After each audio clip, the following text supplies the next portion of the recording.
welcome to Russian Assassinations in the UK, inside 3 notorious cases with Nigel West. I'm Amanda Olkey, Director of Adult Education here at the International Spy Museum. Thank you for joining us. We are so pleased to host the esteemed Nigel West tonight.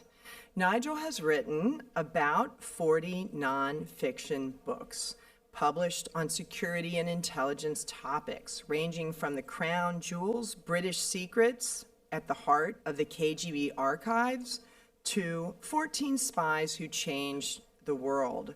A further 25 books have been edited by Nigel, with contributions such as forewords or prefaces, and countless academic monographs and book reviews.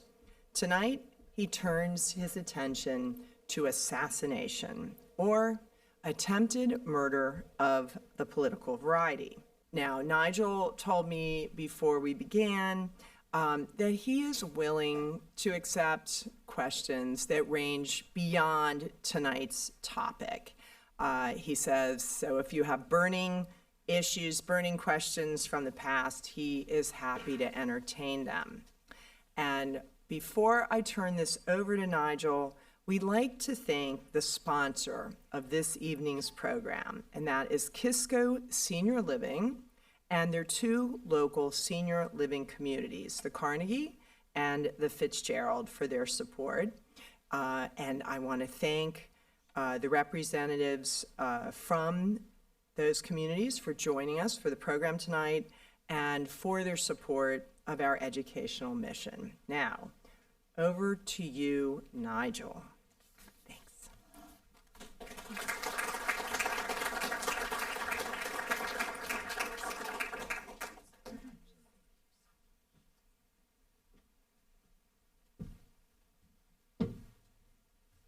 Good evening, everybody. Very nice to see you. Actually, I can't see you at all. I've got the lights in my eyes. So it's an empty room, and I'm delighted. Welcome. Do you miss the Cold War? I do. Life was sort of satisfactory in those days.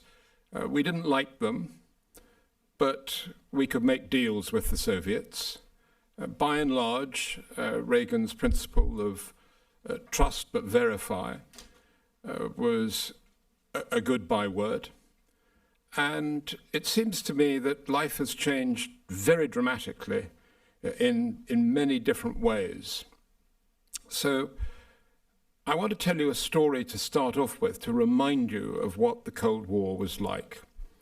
And I want to take you back to about 1964, when Pan Am started flying into Moscow.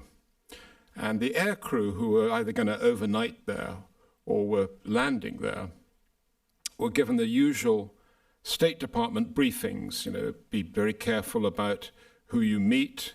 Don't be propositioned by ladies of the night in the bar. Be careful, because even in your room, everything will be wired for sound and probably wired for video as well. So these warnings were given at that time.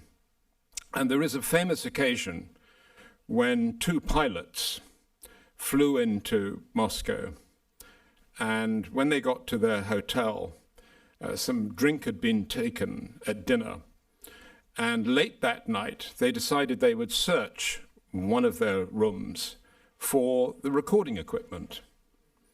And so they looked everywhere. They dismantled the TV, they took apart the lighting, and they really couldn't find anything extraneous, nothing that shouldn't be there. So then they took up the carpet, and they were just going to work on the floorboards when they found a very large steel plate with a cable going into it and bolts. And it was far too secure for them to deal with, but they decided that if they ever got that room again, and of course there were only a certain number of rooms that were allocated to foreign visitors, if they ever got that room again, they would carry with them some adjustable pliers so as to be able to force their way and sabotage the listening and recording equipment. But they took a great deal of care about it all. So sure enough, 3 weeks later, both aircrew were in the same hotel, and one of them was lucky enough to get the same room. So they pulled up the carpet and they attacked the steel plate. And they used the adjustable spanners that they brought with them to prise off 3 of the big bolts on the corners. And they had to take care not to short out the cables, because they thought that they would be discovered. And the 4th bolt was really very hard to attack. And eventually, after about half an hour and a great deal of sweat, they finally gave way. Now, the reason why I tell you this story is because those of you who have stayed at the National Hotel in Moscow will be aware of the night that the chandelier in the dining room collapsed. And that was the reason behind it. So, that was what the Cold War was like in those days. What I wanted to talk about today is how history really never changes. And we learn nothing from history. That's the one lesson that history tells us. And if we look back at Assassination, it's really worth trying to find out exactly what we knew about Russian assassination and when we knew it. So if we go back to 1947, there was one particular defector who came to the British in Germany. His name was Grigory Tokarty, and he was a lieutenant colonel, and he was an aeronautical engineer in the GRU, and he was the first person to describe to his British interrogators an organization within the NKVD, the Soviet Foreign Intelligence Service, an organization called SMERT, which was an abbreviation of death to spies. And he described a battalion-sized organization that had been responsible in the last months of the war, responsible for cleaning up the previously occupied areas. So all the territories that had been occupied by the Nazis would be taken over by Schmerz, and they would bump off basically anybody that was thought to have been a collaborator. And this was a mass murder organization. And in 1947, nobody in the West had the slightest knowledge of this organization called SMERSH. And Tokarty is a very interesting character because this established his reputation, and it also provided an opportunity for the British government to create an organization to exploit the information that he'd given. And one of the people who attended a briefing given by Grigory Tokarty was the foreign manager of the Kemsley Press, which owned the Sunday Times at that time.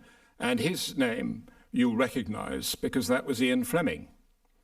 So Ian Fleming in 1955 received a briefing, a classified briefing from the Information Research Department of the Foreign Office, which was essentially a propaganda branch. And Tokarty talked to him about an organization called SMERSH and talked to him about Murder Incorporated within the Soviet intelligence system, which was really quite extraordinary. And looking back on that, you can see, if you read From Russia with Love, which was published in 1957, the first half of From Russia with Love is essentially a classified briefing on Soviet intelligence. And it's the only book at that time, apart from Tokarty's own books, that referred to SMERSH and referred to a murder incorporated within the Russian system. So that was really quite remarkable. And the reason why it's significant today is because between 1947 and 1971, Britain did not receive a single defector. So Tokarty became a very important figure. He tried to bring over another Soviet colleague, a defector. He went back to Germany on British instructions in order to persuade a man called Yuri Tokov to defect. But he did come to London, then changed his mind, got cold feet, and went back to the Soviet system. So there was very little understood about an institutionalized organization responsible for murder in the early 1950s. And it wasn't until 1954 that a man called Nikolai Khoklov defected. And he defected because he was in Germany, and he had worked briefly at the end of the Second World War for Smersh. Although he had never bumped anybody off, he had been prepared to do so, and he had been briefed back in 1941 on an ambush that was going to kill some of the senior German officers who were thought to be likely to occupy Moscow if Moscow fell. So he gravitated later into Smersh, and in 1954 he was sent on a mission to assassinate two opponents of the Soviet regime in Germany. He was married to a very Christian wife, and she was not very keen on murder. So she told him that this was unchristian and persuaded him to defect. And so the two of them went to the CIA at that time. And of course, what happens to somebody who has been a potential murderer, has been talked out of murder by his wife, and then deserts his country? You're absolutely right. Nikolai Khoklov became an academic in California. So after Nikolai Khoklov, there was another defector in 1961 who had much more to say about Smersh because he had really been involved in a lot of the killing. And his name was Bogdan Stashinsky. And Stashinsky was important because he had been equipped with a very unusual weapon. It was a prussic acid gun that meant that when fired into the face of the victim, the target, the target would be enveloped in a cloud of cyanide gas, in effect, and would die of a heart attack almost instantly. And Bogdan Stashinsky had been pretty good at this kind of assassination without leaving any trace. And it's important to remember that qualification, without any trace.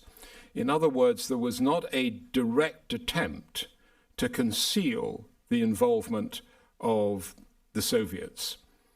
Or rather, there was an attempt to conceal the involvement of any assassin, because these killings were attributed to natural causes. So Bogdan Stashinsky fell in love with a woman in Germany and decided that he couldn't go through with killing many more people. They were mainly Ukrainian nationalists, and he defected. Now, what's quite extraordinary is that he defected at roughly the time that Nikolai Khoklov was himself the victim, or rather the target, of an assassination attempt, because when he was in Frankfurt, apparently under the control of the CIA and the protection of the CIA, he was fed some thallium in some soup. And thallium being a radioactive toxin, Khoklov was very ill, but he survived the experience. But you would have thought that that might have deterred Stashinsky, but it didn't. And Stashinsky went on to serve a prison sentence in Germany for the two murders that he admitted to, and then he was resettled in the United States. So when we look back at the history of who knew what when, you can see that it's really quite limited, that the West's understanding of Russian assassination programs was really quite limited. And it wasn't until 1979 that we began to get some really good information, and that came from Jon Pacepa. Now, Jon Pacepa was the most senior Eastern Bloc intelligence officer ever to defect during the entire post-war era. And what he said was absolutely chilling, because he claimed that the Romanian intelligence service had acted as surrogates for the Soviets. And in particular, his principal target had been Radio Free Europe in Munich. Now, this was a propaganda organization financed in large measure by the CIA, no secret about that. But journalists, being what they were, all smoked.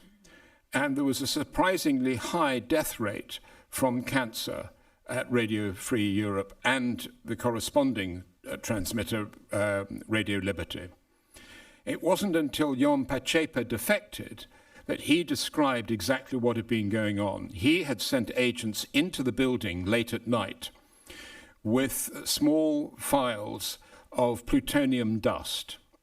And he had made his agents wear covers over their eyes and nose and mouth, and they had scattered the plutonium dust in the drawers of the desks of the target journalists. So it had not been understood hitherto that there had been a particularly high death rate amongst journalists working for Radio Free Europe and Radio Liberty. But when the statistics were examined, it turned out that actually a surprisingly large number of people had developed very virulent lung cancers. And the reason? Because they had come into work in the morning, they had opened the drawer of their desk, disturbed the plutonium dust, which was virtually invisible, ingested it, and 6 months later that would translate into really serious lung cancers. And so Ion Pacepa was one of the most senior people to give an account of the kind of methods that had been adopted by the Soviet bloc. And it also brought in the idea that the Soviets would use surrogates and they wouldn't necessarily use their own people. And that is an important thing to remember in this particular narrative. Now, when we look at the three people that I've chosen to examine from an assassination point of view, we start off with Georgi Markov. Now, Georgi Markov was a Bulgarian journalist working for the BBC, and he had been a supporter of Zhivkov, the Bulgarian dictator, until they fell out. Then Georgi Markov had left the country, come to London, and was extremely rude, consistently rude, about Zhivkov over the radio. And Zhivkov was so irritated by the broadcasts that he ordered the assassination of Georgi Markov. Now, this is the first case that we're going to take a look at.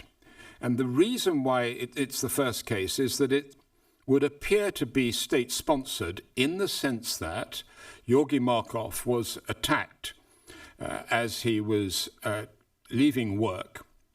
He was at a bus stop in London, and he was stabbed in the back of the thigh, apparently by somebody carrying an umbrella. He subsequently became very ill, and it was too late when the doctors discovered that he had received a small pellet, a tiny pellet, 2 millimeters in circumference, with 2 small drill holes in it that contained ricin. And ricin is a lethal toxin, and it did for Georgi Markov. But there are 2 things that are interesting about this case. First of all, it is clear that this was a state-sponsored assassination. Secondly, it took place 10 days after another attempt had been made on the life of a Bulgarian defector called Vladimir Kostov, who had defected in Paris. He had been on the metro in Paris, and he had felt a sharp pain in his leg, and he had gone to French doctors who had sorted out the problem. They had just simply dealt with each particular manifestation of the toxin without realizing that it was ricin poisoning. So Kostov survived the experience, but Georgi Markov did not. And the fascinating issue about this is there are two things that are very important about it. One is the KGB was indirectly involved in this assassination because Zhiskov had asked the Kremlin for assistance in bumping off Markov. And this had been discussed by the KGB, who decided that it would be impolitic to decline to do so, but they provided assistance to the Bulgarians in order to carry out the assassination. The assassination itself was conducted by an Italian called Francisco Gullini, and he was a hitman, and we've only recently discovered that he had been posing as his real day job was as an antiques dealer with a nice shop in rural Austria. And he also had a home in Copenhagen. And he was eventually identified as the person who had wielded the umbrella. Now, what makes that unusual is that here we have the Soviets acting as surrogates for the Bulgarians, and the Bulgarians arranging the hit through not one of their own personnel, but a hitman. And now we move on to the next case to be looked at, which, of course, is a very difficult one because it is the first case that really directly involves Soviet or former Soviet personnel dealing with a former colleague, Sasha Litvinenko.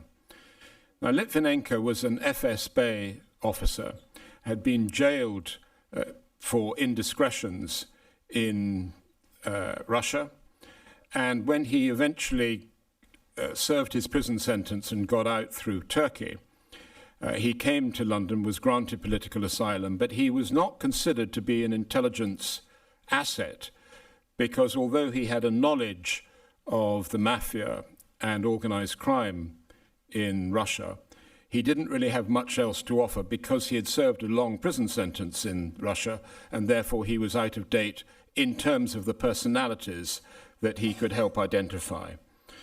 So Litvinenko had a meeting with two former colleagues and was persuaded to have a cup of tea, which had been laced with polonium-210, which is an extremely toxic material that is radioactive. And within a couple of hours, Litvinenko was dying.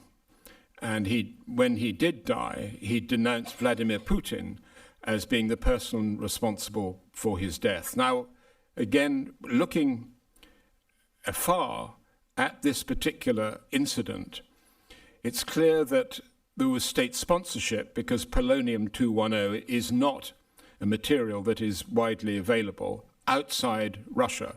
And even within Russia, there were only a couple of establishments that were authorized and had the ability to use this toxin. So it is clear that in the first case, when we're talking about ricin, there was a belief that this was state-sponsored because of the skill that had been exercised in developing the pellet. And in the case of Sasha Litvinenko, it was clear that there had been state sponsorship because of the nature of the toxin that had been administered to him.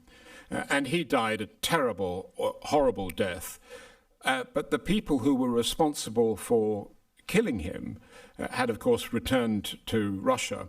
But they left an absolute trail, a little bit like leaving breadcrumbs behind you in order to be able to get out of a wood. These two characters had left a trail of radioactivity behind them. And in those circumstances, it was not possible to extradite them and prosecute them. But nevertheless, they were charged with murder, and that those charges still remain. Indeed, one of the killers actually subsequently was elected to the Duma which gave him a complete immunity from arrest while he was serving as a member of parliament. So that again suggested very strongly state sponsorship.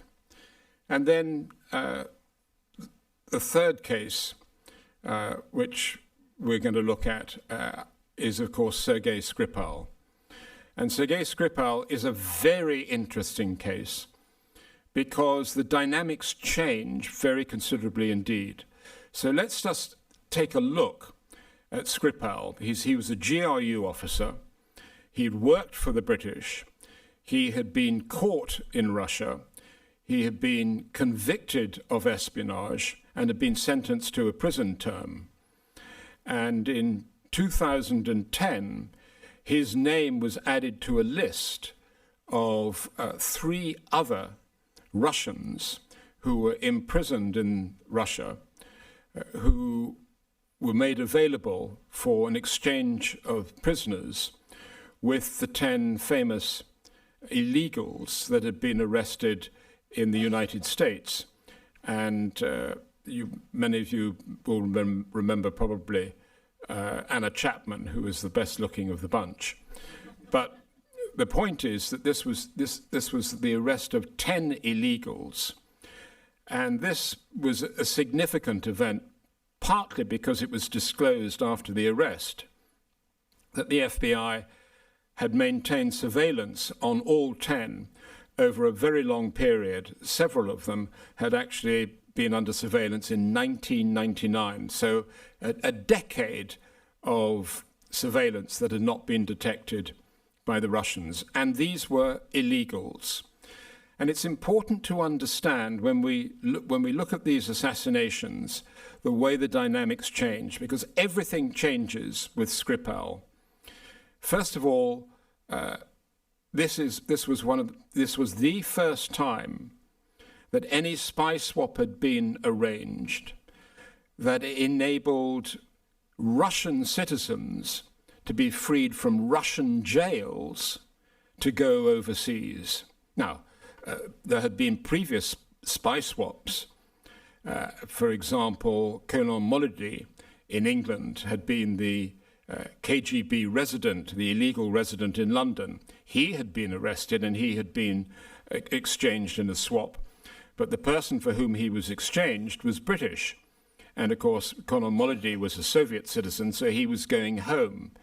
The reason why I'm explaining this is because of the humiliation that must have been felt by the person who had appointed himself to be the guardian of the Greater Russia and the Russian conscience and the Russian people. He allowed 4 Russians to leave the country, which is absolutely unprecedented. The other spy swap that I am thinking of was the arrest in 1957 of the Soviet KGB resident, illegal resident in New York, who was a man called Willie Fisher. And he had been spy swapped. But again, he had been spy swapped for Francis Gary Powers. So this was not really any example of a Russian being swapped from Russia. It was really very unusual. And there were 4 people involved. So Sergei Skripal was one of them. Igor Sutyagin, who I know reasonably well, he was also on that list. And he was a Russian who had been working for the British, although he was unaware of it at the time. He had been bamboozled into cooperating with the Secret Intelligence Service. But he was in his cell, minding his own business, finishing his sentence, when he was told that he was being transferred to Moscow. And when he got to Moscow, he was told he was being flown to Vienna. And when he got to Vienna, he was told that he was being expelled from Russia, his own country, and that he was going to have to live in England. And when he subsequently inquired about his status in Russia, his lawyer was told that he was regarded by the FSB as a fugitive from justice. The 2 other Russians who were exchanged on that occasion was a man called Alexander Zaporovsky, who had been cooperating with the CIA and the FBI over a long period and had just tried his luck a little bit too much and had gone back. Although he had been living in the United States, he'd gone back to Moscow to see his former colleagues, and they sprung a trap on him, and he had been jailed. And then the last of the four was the most important. This was a man called Gennady Vasilenko, who was being so badly treated, although he had never been convicted of espionage. The FSB were very suspicious that Gennady had been a long-term asset of the CIA. They had some evidence to indicate that, and they were aware that he had a strange relationship with his CIA case officer, who was a very remarkable man, who, when he learned that Gennady was in real trouble and probably wouldn't survive the treatment that he was receiving from the FSB, lobbied the CIA long and hard in order to be able to get his friend Gennady made the subject of some kind of a spy swap. His name was Jack. Sorry, Jack? Jack Platt. Exactly. His name was Jack Platt, and he was very good friends with Gennady, and he really took up the case with his colleagues at the CIA in order to arrange the exchange. Now, try and see this from Putin's point of view. The first thing is that he suffers the humiliation of the arrest of 10 illegals in the United States. The implication is that a much larger number of illegals around the world will also have been compromised. Secondly, he is allowing 4 convicted Russians to leave the Russian Federation, which is really quite extraordinary. And then he learns, worse than that on the very day of the exchange, 2 other Russians who have been involved with the CIA have been exfiltrated from Moscow under the very noses of the FSB. And if that wasn't humiliation enough, you've got the case of Skripal, who had betrayed virtually his entire contemporary echelon within the GRU. So this was a humiliation on a major scale, particularly because one of the Russian officers who had escaped that very same weekend clearly was linked to the 10 illegals, and he had been working in the illegals directorate. Now, I just want to explain a little bit about illegals, because this is, again, a vital part of this story of assassination.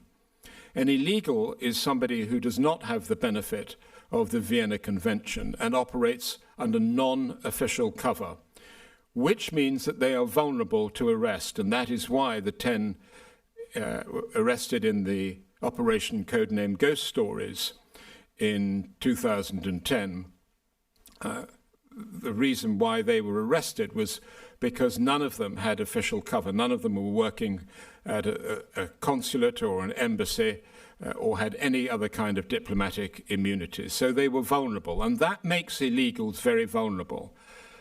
But it is part of the Russian tradition to have illegals. They're very expensive, they have to be very well motivated, and it's a long-term investment. So illegals can operate for many years and expect not to come under surveillance by the FBI unless they are betrayed.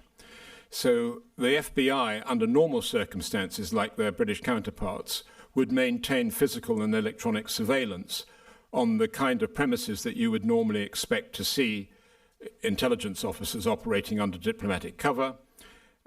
But a knock is somebody who will never come under that kind of scrutiny, you hope. So the humiliation of losing those illegals must have been very considerable. And in the Russian system, there are only 3 roles that are taken up by NOx, by the illegal parallel espionage organization in most Western countries. And the first reason why they exist is an ancient one to do with the great illegals before the war, when there were plenty of countries in the world that did not recognize the Bolshevik regime.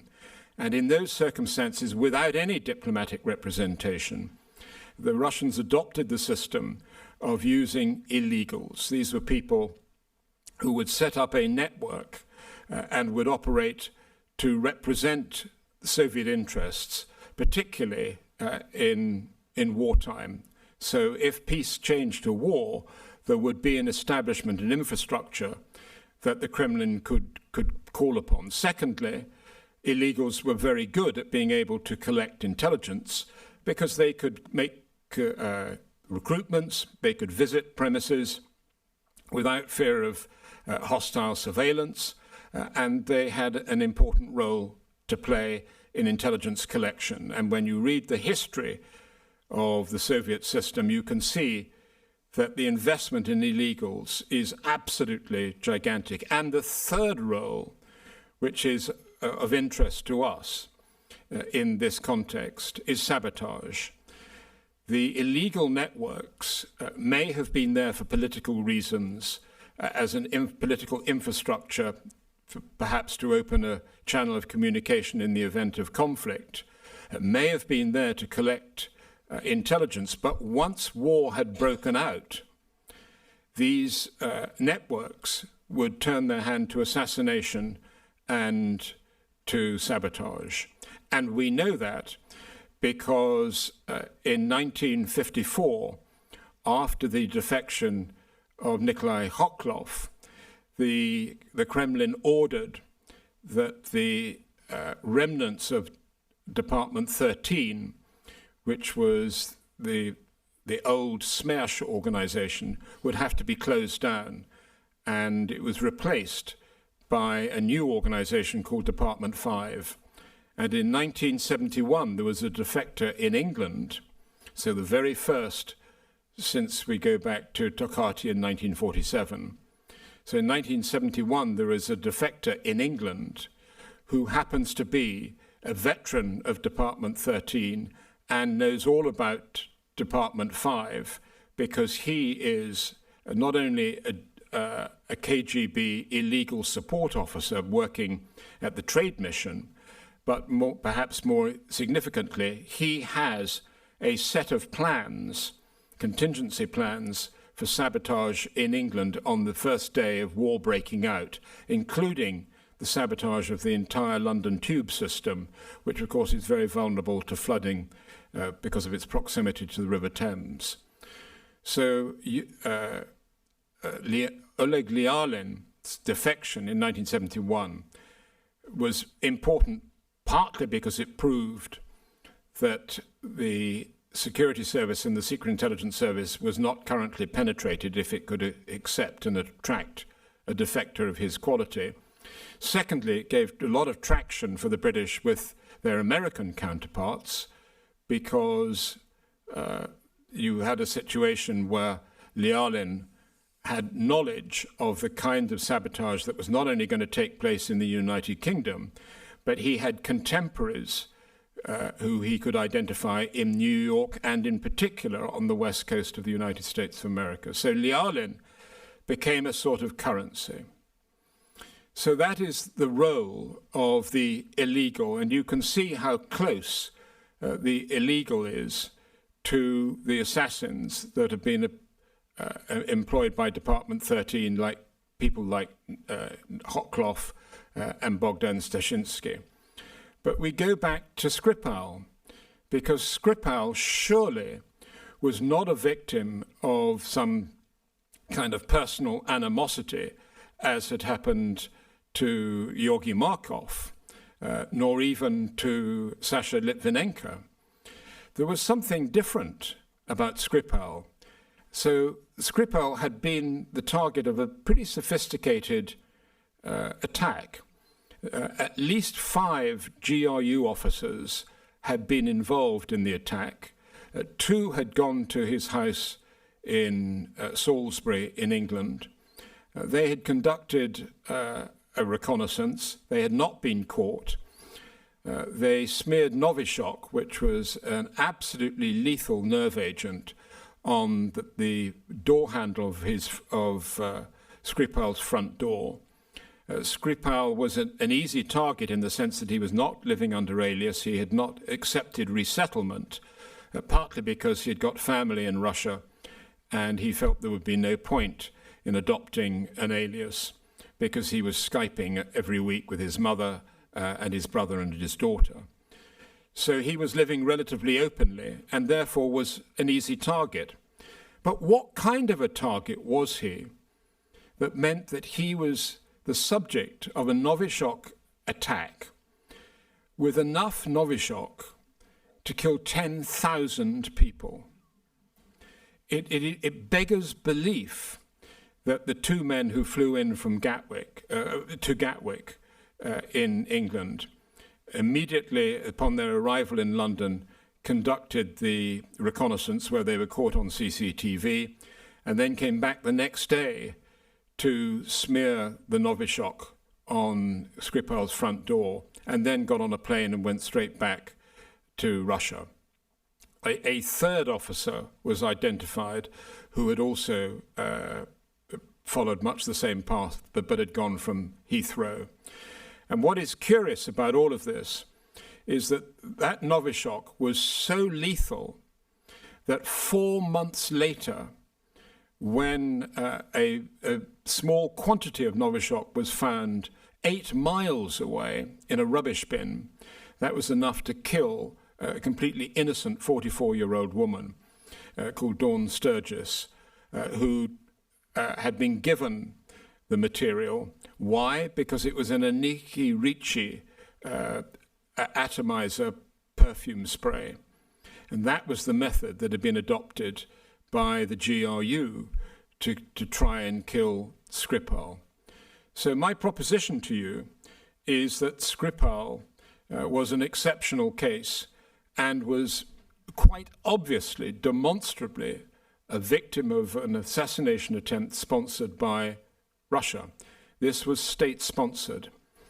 And the reason for all of this, and the reason why I'm explaining the connection and the thread that runs between all of these cases, is that last week, chillingly, Ken McCullum, who is the present Director General of the Security Service, said that conditions are such now in the United Kingdom that the Security Service was back to the worst days of the Cold War.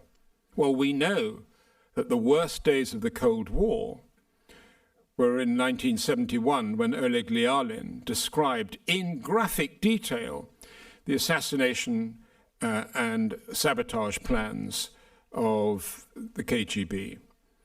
Not only are we on a war footing, quite clearly, but just contemplate this, and I have to be careful what I say here because there is a legal issue, and that is that there are currently 6 illegals under detention in the United Kingdom about to face trial.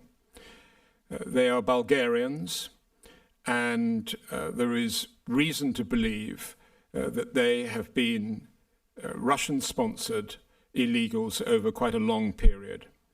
We, the United Kingdom, has never had 6 illegals in prison all at the same time. We've been happy to have 1, but to have 6, and they were all operating not under alias, but under their own identity, which means that the Russians have adapted. They have adopted the issues, the challenges of biometric calculations and the kind of information that can be embedded in chips in passports. So they've accepted all of that, and their expedient appears to be to recruit people under their own name and send them on missions as illegals. So that's an adaptation that we're going to have to deal with, but I leave you with this thought. If Ken McCullum says that we are back to the worst days of the Cold War, then it seems to me that we are at war now. And for those of you who find that hard to believe, let me remind you that this week we have seen North Korean soldiers deployed in Europe fighting NATO surrogates in the Ukraine. So we are now at war. And this is one of those turning points in history, and particularly in the history of intelligence, when I'm afraid we're going to see some very grim days, and we're going to see a return of much of the worst aspects of the Cold War. Ladies and gentlemen, thank you all very much indeed for allowing me to address you this evening. I'll be very happy to take any questions.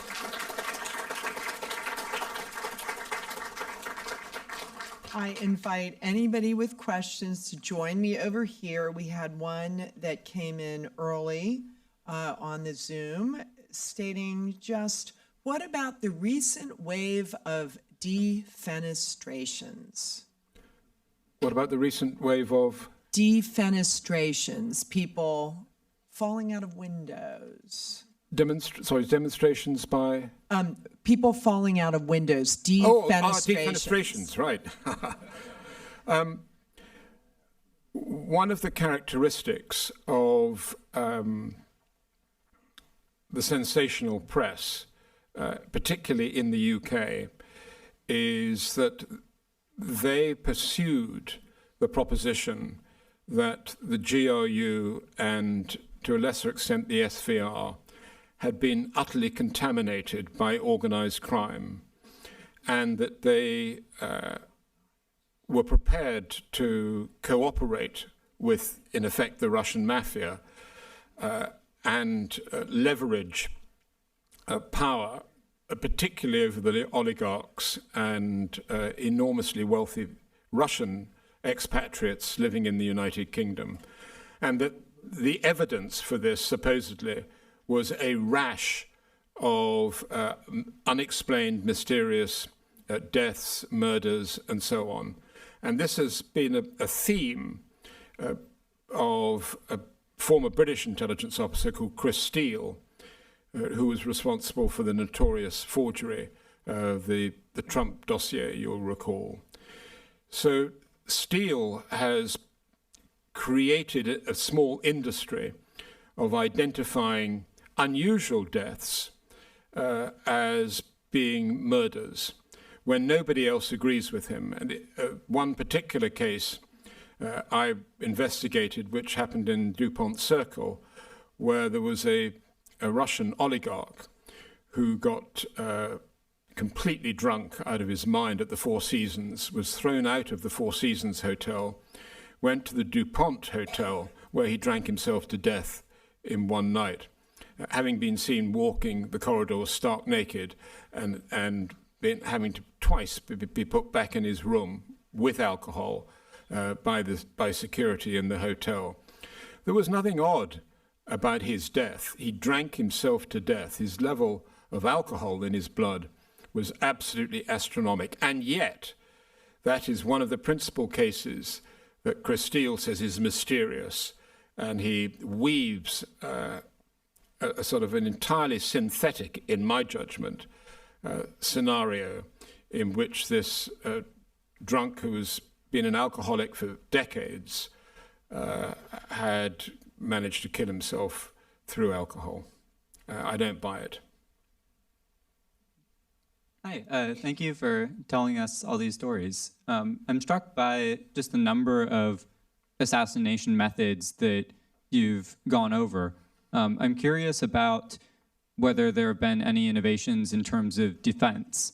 Have there been new tactics introduced to help people who are under threat of assassination? And if you are a person who is under threat of assassination, what sorts of measures do you have to take these days to defend yourself against that? Well, I'm not really in the business of protecting these people, either the assassins themselves or the potential victims.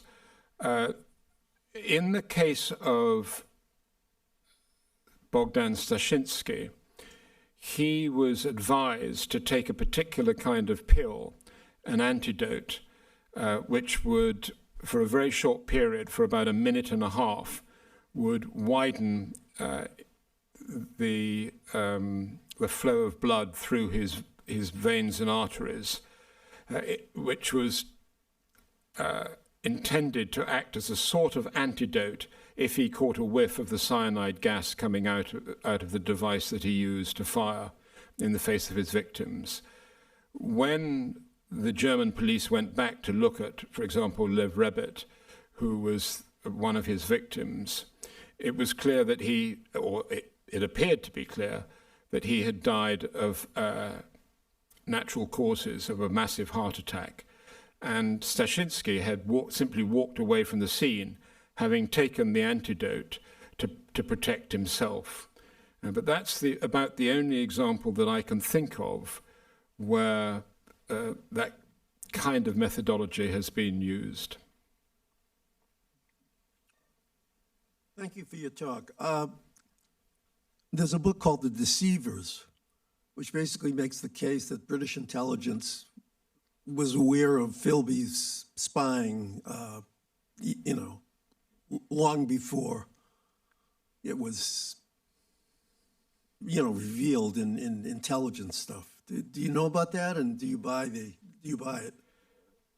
There's been just to explain the background, Kim Philby was recruited by the Soviets after he graduated from Cambridge in 1937, and he subsequently joined the British Secret Intelligence Service in September 1941.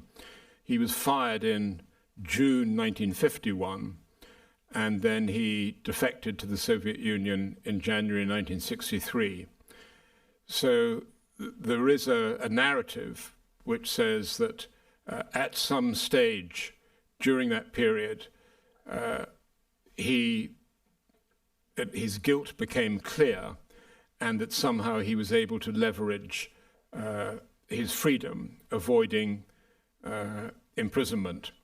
And that certainly happened to some of the other Cambridge Five. For example, in April 1964, Professor Sir Anthony Blunt, who had been identified as a Soviet spy, actually on American evidence, but couldn't be adduced in a criminal court, he accepted an immunity from prosecution, and many people believed that the treatment received by Anthony Blunt indicated that he had special favors, special treatment, which is entirely understandable until you realize the challenge of having to be able to take these people to a criminal trial and prosecute them and obtain a conviction. Extremely difficult.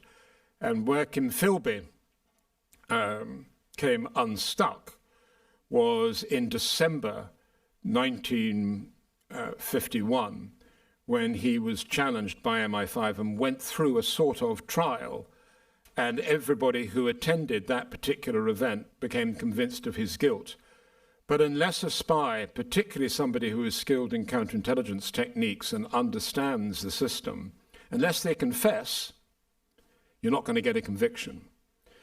And it wasn't until January 1963 that the one weapon the security service has, which is very effective at obtaining the cooperation of these people, is the immunity from prosecution. But of course, opponents of or critics of the British establishment will be standing in line to say, aha, one of your own, they get treated differently. Kim Philby got away with it. Well, I'm not sure that he did get away with it, because although he defected to the Soviet Union in January 1963, I'm pleased to say he had an absolutely miserable time in Moscow. He's published Admiral Godfrey's memoirs. My last question. So how come? Nobody has published Admiral Godfrey's memoirs that I know that he's written. People. I think you make a very good point. There's a lot of material that has been declassified in Kew relating to Admiral John Godfrey, who was the first of two directors of naval intelligence during the Second World War, whose personal assistant, incidentally, had been Ian Fleming. John Godfrey's papers are fascinating, and of recent interest, incidentally, has been one whole batch, which have not been digitalized. So it takes somebody to have to go to Kew and laboriously go through this material page by page, photographing the interesting ones, is a source code named Warlock. And in the John Godfrey papers, there is a special warning at the top of each of the Warlock CX reports, which is the political reporting from the Secret Intelligence Service, indicating that source W was Warlock, who had to be specially protected. Turns out that Warlock was a woman called Helena Szymanska, who was the mistress of Admiral Canaris, who was the head of the Abwehr during the Second World War, the German military intelligence service. So if that's just one of the little gems in Godfrey's memoirs. Godfrey believed that he had been badly treated. He didn't get a decoration, and when he was demoted from the role of Director of Naval Intelligence, he was sent to the Indian Navy, which for the Royal Navy was, full of snobbery, found really a great humiliation, and he never got over that. Thank you.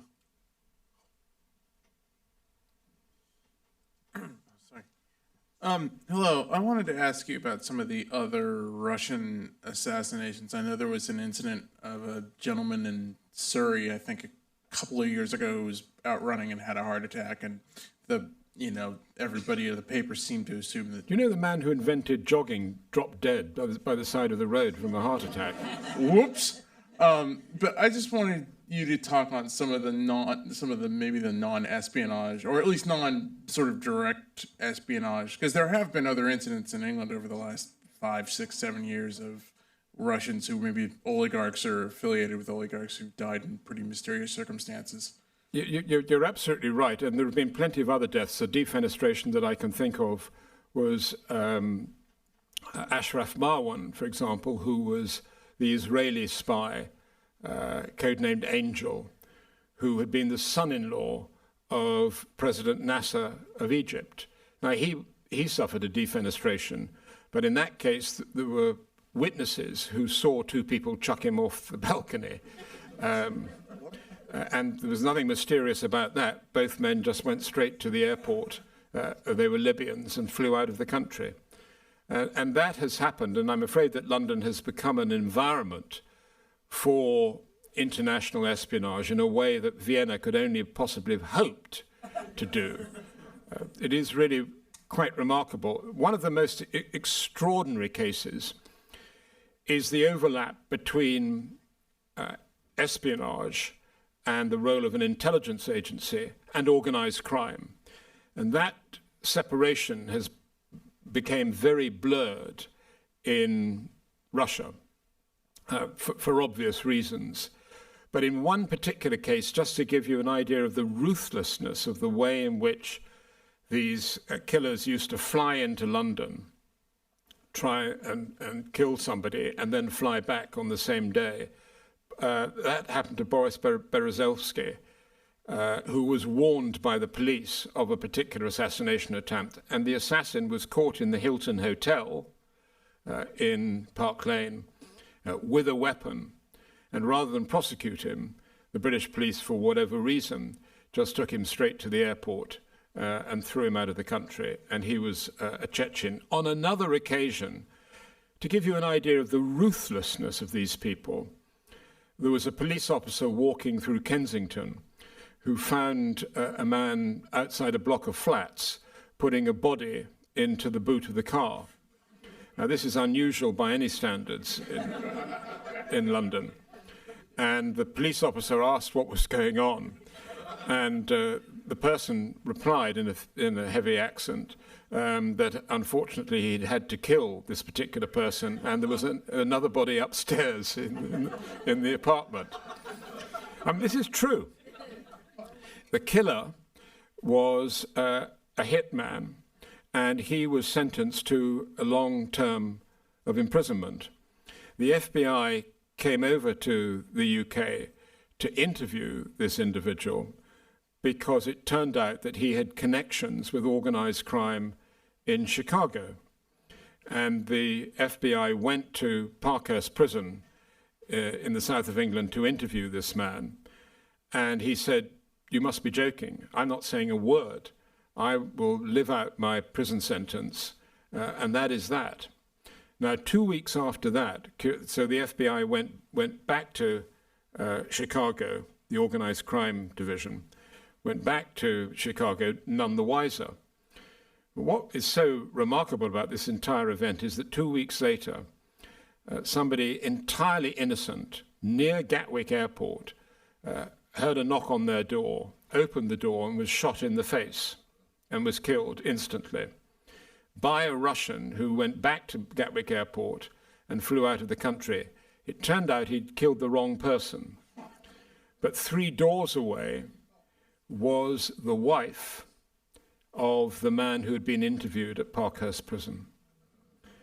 And this was not, it wasn't so much because they couldn't get to the prisoner in Parkhurst. It was because they wanted to make it absolutely clear to him that his decision to remain silent was a wise one. So you don't kill the person who's likely to talk, you kill the person closest to them. And on this occasion, the hitman got the wrong door. I have a slight different question. So if we are at war, are our intelligence services up to the war? And I'm asking that because maybe a few months ago, there were drones that flew over an army base in the United States. And for 70 nights, they were doing that every day. And the army base seemed to not know what to do about the drones flying over. They suspect there were Chinese drones spying over the base. So are we up to the war? On the issue of drones, we live in an environment where every day there is some kind of new development. And it is really quite extraordinary. It's difficult to tell who's sending a drone. You don't know what its weapon is. You don't know its instructions. You don't know its range. And it's a formidable weapon. And I guess that you can't put this particular genie back in the box. And so we're going to have to live with unidentified drones that can be flown by a rank amateur, relatively easily trained.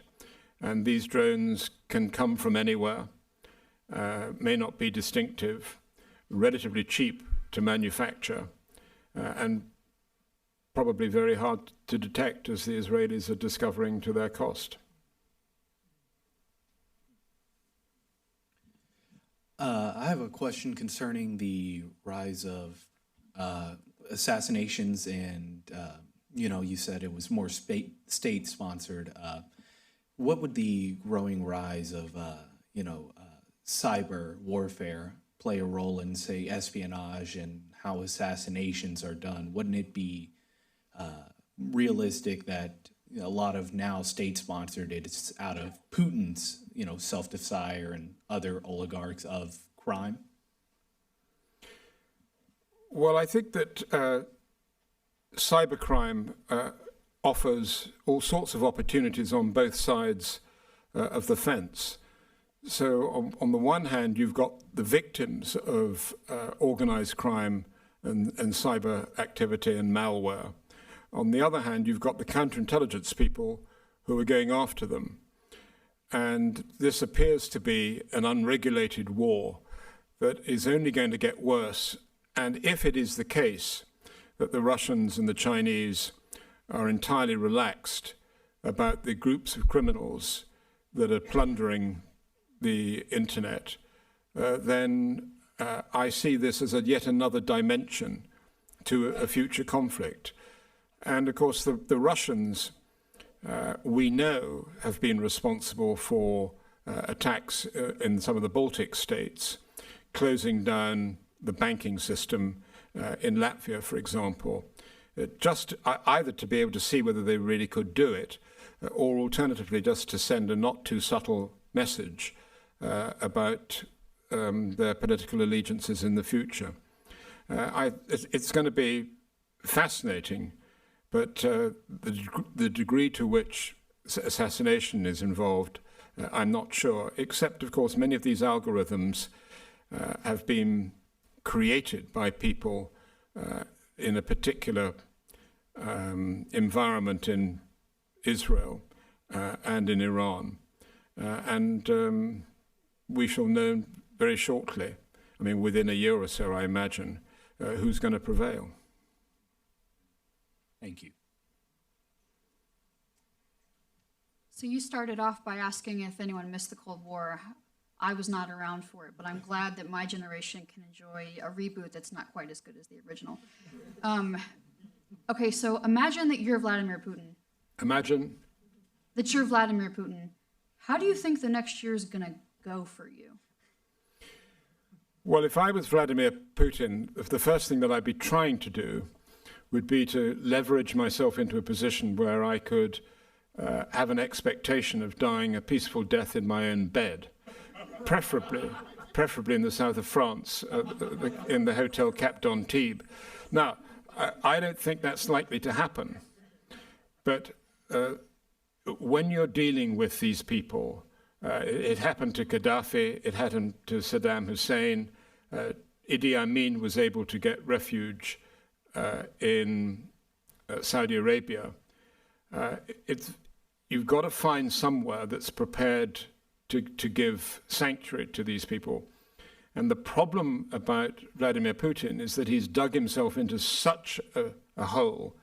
He's a personal friend of Vadim Krachkov, who was the assassin who a couple of weeks ago was swapped. You know, this was the former FSB killer who cycled up to a Chechen in the Tiergarten in Berlin and shot him in the back of the head 3 times, and then was arrested, sentenced to life in prison in Germany. He never said a word, which is quite interesting because he had a lot to say. He had been on the FSB personal security detail of Vladimir Putin in the Kremlin. And Vladimir Putin on television indicated that he was prepared to authorize a swap so as to be able to get Vadim back from the Germans. And that is precisely what happened. So it's not as though he's pretending, as the French used to do, we'll fire somebody else and they will take the blame and they will be the scapegoat and everything else will survive. Vladimir Putin is a case all on his own. He's in a unique position. And unless he's shown an exit ramp, I'm afraid that this is going to be a very bloody affair. And as they say, there will be tears before bedtime. All right, thank you. All right, Nigel, I have 2 from online. First, what, if any, is the relationship of the Unit 29155 to the assassinations you discussed? The organization that he is referring to, I think, is the Chinese People's Liberation Army 2, which is the intelligence branch, which is an organization that is heavily involved in cyber warfare. It's not terribly well disguised because it's been possible to identify the actual building where this organization operates. And it only operates in Chinese working hours. So you can work out from the time zone, they all clock on at 10 o'clock in the morning. And they don't work on Chinese national holidays. So it's been possible to identify them, the power plant that supplies the energy to the building, the size of the building, the cover designation of the staff assigned, the graduate staff assigned to that organization. All of that is relatively well known. And I don't suppose that any potential Chinese adversary in the future will have the imagination to produce a pager for these staff. But my strong advice to them is not to accept any gifts from strangers. All right, one more. What are your thoughts on Russian presence in Latin America and the Caribbean? Do you believe there would be illegals operating in this region? I think there's a misunderstanding here about the term illegals. An illegal to a Russian is a very specific kind of intelligence officer who is not an agent, but an officer. And they will operate without the benefit of diplomatic immunity. And the reason why they do that is that because they can undertake tasks that their counterparts at the embassy cannot accomplish because of hostile surveillance. So when you're running a counterintelligence operation against, let's say, the Soviet Consulate General or the UN mission in New York, the first thing you do is put all the staff under surveillance, monitor their movements, and work out who's unusual, who's different from everybody else, who's got their own telephone line, who keeps different hours, and so on. So you sort the wheat from the chaff, you identify the professionals, and then you put them under scrutiny, and you hope to catch them either servicing a dead drop or surveying for a dead drop, or actually cultivating, meeting a potential agent. That's what you do. The illegal can do all of that stuff without the worry of a hostile surveillance apparatus putting them under scrutiny. Illegals, in the sense of illegal migrants or economic migrants, that is an entirely different issue.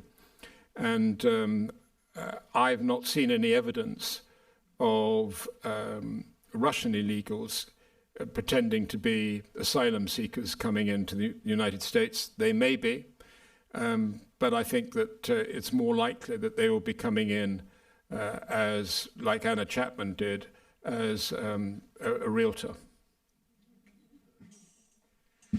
Hi, thank you. It's been a fantastic talk. I was just wondering, since we've been talking about Russian assassination tonight, or alleged Russian assassinations, if you had any thoughts to share, or what your feeling was about the death of Gareth Williams, I think it was MI6 agent who was found stuffed inside a suitcase in his own house.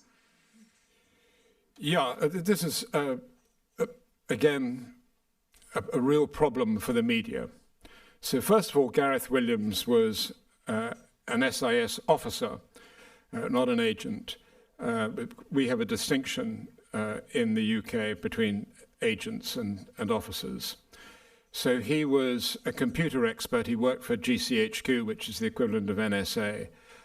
He was found stuffed into a carry-on bag, naked, in his bath, empty, with the key underneath his back. But he'd locked himself in. And it all sounded very suspicious, particularly when SIS were very reluctant to allow the police to search Gareth Williams's quarters in SIS. There were reasons for all of this. First of all, SIS was very reluctant to cooperate with the police because, unfortunately, much of the Criminal Investigation Division of the Metropolitan Police is corrupt. And SIS felt very strongly that they should have been informed that one of their staff had died before the tabloids had. The tabloids ran the newspaper stories, and that's how SIS discovered Gareth's death. So that police corruption and the relationship between the media and the police was a significant problem. The second was that it was perfectly possible for Gareth Williams, who was short, very slender, and extremely fit, a marathon runner and a cyclist, to an extraordinary degree, to climb into this bag and to use the fabric as like a glove to be able to close the hasp on the padlock. So that was perfectly possible for him to do. And there was a great deal of, let me put it delicately, DNA evidence around the apartment and the bathroom that he got his jollies, so to speak, from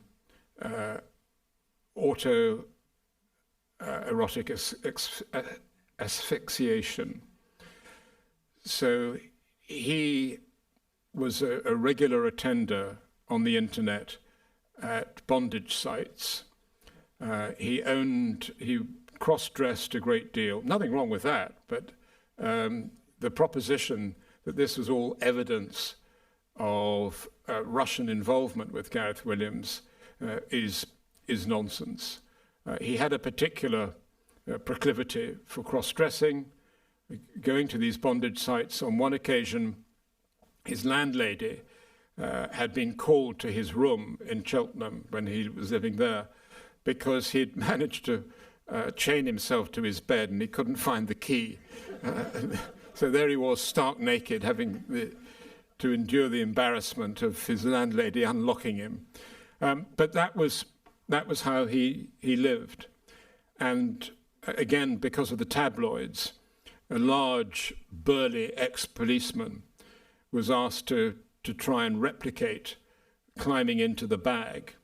And guess what? He wasn't able to do so. But he wasn't a slim 27-year-old athlete who was stark naked. Thank you. You suggested that history repeats itself, which may imply that there's an endless cycle from which there is no escape. I wonder, what are you, or have you discerned about humanity that, or what does that say about our humanity? This is a refuge for Vladimir Putin. For us, if history is repetitive, if it's an endless cycle. Well, it's not for me as a British subject to give you advice on how to vote, but we live in the most challenging time of our lifetimes, in my opinion. There is a really existential threat in the Middle East. That has to be sorted out. It is ridiculous to be in a position of fighting North Korean troops in Ukraine. That has to be dealt with. And then we have the threat to Taiwan. Why anybody would go into politics in today's world, I cannot imagine. But it is going to take a really exceptional individual with somebody who holds or gains universal respect that will show the leadership to be able to get us out of this mess. Because in my opinion, Ken McCullum was absolutely right. We are already at war.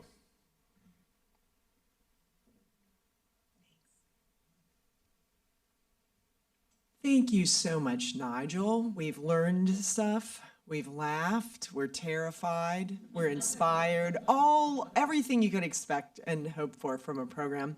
Everyone, I will let you know this program will be on our YouTube channel in a week or so if you'd like to watch it again or share it with friends. And Nigel's going to stick around and sign books out in the hallway if you want to buy one, or if you have a short question for him, I'm sure he would answer that. So thank you. Let's give him the applause he deserves.